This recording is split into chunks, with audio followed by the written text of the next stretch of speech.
SASDOவின் பிரதான செய்திகள். முதலில் தலைப்புச் செய்திகள். இலங்கையில் வறுமை விகிதம் அதிகரிப்பு. சீமேந்து புதியொன்றின் விலை குறைப்பு. பெண்ணின் தங்கச் சங்கிலியை அறுத்த போலீஸ் உத்தியோகத்தர். யாழ் இளைஞரின் வெளிநாட்டு ஆசை, பெருந்தொகை பணம் சூறையாடிய மத போதகர். யாழில் 6 வயது சிறுவன் பரிதாபமாக உயிரிழப்பு.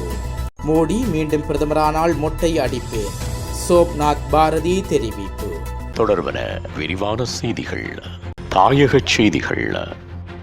இலங்கையில் கடந்த 2019 ஆண்டு 15 வீதமாக இருந்த வறுமை விகிதம் தற்போது 26 வீதமாக அதிகரித்துள்ளது என ஜனாதிபதி ரணில் விக்ரமசிங்க தெரிவித்துள்ளார். நாட்டில் வருமானம் இல்லாத மற்றும் கல்வி வசதிகள் இல்லாத ஒரு பகுதி இருப்பதாகவும் அதனை 2032 ஆண்டளவில் 10 வீதமாக குறைக்க இணக்கம் காணப்பட்டுள்ளதாகவும் ஜனாதிபதி குறிப்பிட்டுள்ளார். எனவே இந்த திட்டத்தை தொடர வேண்டும். இந்த பரவலான ஏழ்மைக்கு தீர்வு காணும் வகையில் தான் வாரிசுரிமை இல்லாத நில உரிமை வழங்குதல் போன்ற திட்டங்களை செயல்படுத்தியுள்ளோம். மேலும் கொழும்பு உள்ள அடுக்குமாடி குடியிருப்புகளில் உரிமையை அந்த குடியிருப்பாளர்களுக்கு வழங்குவதற்கு நாங்கள் நடவடிக்கை எடுத்து வருகின்றோம். சொத்துக்கள் இல்லாதவர்களுக்கு அந்த சொத்தை வழங்க நடவடிக்கை எடுக்கப்பட்டுள்ளது. எனவே நாம் புதிதாக சிந்திக்க வேண்டும் என்று கூறியுள்ளார்.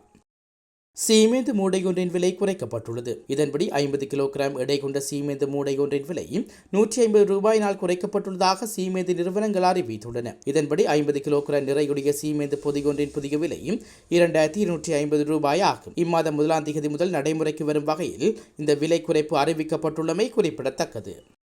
வீதியில் நடந்து சென்று கொண்டிருந்த பெண்ணொருவரின் கழுத்தில் அணிந்திருந்த தங்கச் சங்கிலியை கொள்ளையிட்ட முயன்றதாக கூறப்படும் போலீஸ் உத்தியோகத்தர் கைது செய்யப்பட்டுள்ளார். களுத்துறை வாதுவை பிரதேசத்தில் இந்த சம்பவம் இடம்பெற்றுள்ளது. சம்பவத்தில் வாதுவை போலீஸ் நிலையத்தில் கடமையாற்றும் போலீஸ் உத்தியோகத்தர் ஒருவரே இவ்வாறு கைது செய்யப்பட்டுள்ளார். பெண்ணிடமிருந்து தங்கச் சங்கிலியை கொள்ளையிட முயன்ற போது போலீஸ் உத்தியோகத்தரும் பெண்ணும் சண்டையிட்டுள்ளார்கள். இந்நிலையில் சம்பவத்தை அவதானித்த பிரதேசவாசிகள் சந்தேக நபரை சுற்றி வளைத்து போலீஸ் நிலையத்தில் ஒப்படைத்துள்ளார்கள். மேலும் சம்பவம் தொடர்பான மேலதிக விசாரணைகளை போலீசார் மேற்கொண்டு வருகின்றனர். யாழ்ப்பாணத்தைச் சேர்ந்த இளைஞர் ஒருவரை வெளிநாட்டுக்கு அனுப்பி வைப்பதாக கூறி 15 லட்சம் ரூபாய் மோசடி செய்த குற்றச்சாட்டில் நீர்கொழும்பு பகுதியைச் சேர்ந்த மதபோதகர் ஒருவர் போலீசாரால் கைது செய்யப்பட்டுள்ளார். யாழ்ப்பாணம் கொடிகாமம் பகுதியைச் சேர்ந்த இளைஞரை இவ்வாறு மதபோதகரால் ஏமாற்றப்பட்டுள்ளார். குறித்த போதகர் இளைஞரை வெளிநாட்டுக்கு அனுப்பி வைப்பதாக கூறி 15 லட்சம் ரூபாய் பணத்தினை மதபோதகர் பெற்றுள்ளார். எனினும் நீண்ட நாட்களாகியும் வெளிநாட்டு பயணம் சரிவராததால் கொடுத்த பணத்தினை இளைஞர் திருப்பி கேட்டபோது மதபோதகர் காசோலையை வழங்கியுள்ளார். அந்த காசோலையை வங்கியில் வைப்பு செய்த போது கணக்கில் பணம் இல்லை என காசோலை திரும்பப்பட்டுள்ளது. இது தொடர்பில் போதகரை இளைஞர் தொடர்பு கொண்டு கேட்டபோது தனக்கு அரசியல் செல்வாக்கு இருப்பதாகவும் தன்னால் என்னவும் செய்ய முடியும் எனவும் இளைஞரை மிரட்டியுள்ளார்.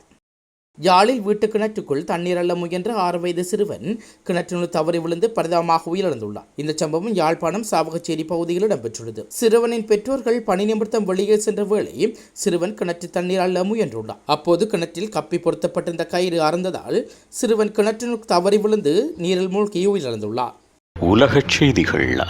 இந்திய பிரதமர் நரேந்திர மோடி மீண்டும் பிரதமரானால் நான் மொட்டை அடிப்பேன் என ஆம் ஆத்மி கட்சியின் புதுடெல்லி வேட்பாளர் சோம்நாத் பாரதி தெரிவித்துள்ளார். இதுகுறித்து எக்ஸ் தளத்தில் அவர் பதிவிட்டுள்ளதாவது: தேர்தலுக்கு பிந்தைய கருத்து கணிப்பு முடிவுகள் எல்லாம் தவறிய நிரூபணமாகும். 4ஆம் தேதி வாக்குகள் எண்ணப்பட்ட பின் இந்தியா கூட்டணி ஆட்சி அமைக்கும். மோடி 3வது முறையாக பிரதமராக மாட்டார். மீண்டும் தலைப்புச் செய்திகள். இலங்கையில் வறுமை விகிதம் அதிகரிப்பு. சீமேந்து புதியொன்றின் விலை குறைப்பு. பெண்ணின் தங்கச் சங்கிலியை அறுத்த போலீஸ் உத்தியோகத்தர். யாழ் இளைஞரின் வெளிநாட்டு ஆசை, பெருந்தொகை பணம் சூறையாடிய மத போதகர்.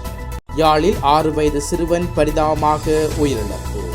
மோடி மீண்டும் பிரதமரானால் மொட்டை அடிப்பேன், சோம்நாத் பாரதி தெரிவிப்பு.